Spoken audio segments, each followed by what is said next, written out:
Introduction: JavaScript arrays store multiple values in a single variable. The reverse function is a method to invert the order of array elements. This tutorial focuses on the JavaScript reverse array function, its uses, and avoiding common mistakes.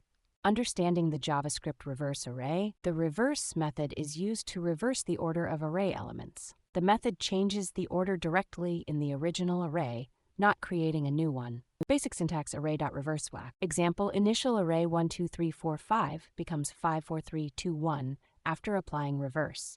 Common pitfalls and how to avoid them. The reverse method mutates the original array. To keep the original array, create a copy before applying the reverse method. Example: using JavaScript's spread operator to create a copy of the original array before reversing. The reverse method cannot be used on non-arrays. This will result in a type error.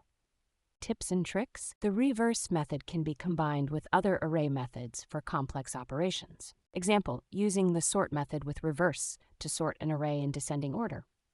Conclusion: the JavaScript reverse method is powerful for manipulating arrays.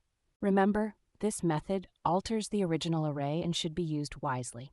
By understanding its characteristics and potential pitfalls, it can be used effectively to enhance JavaScript coding skills.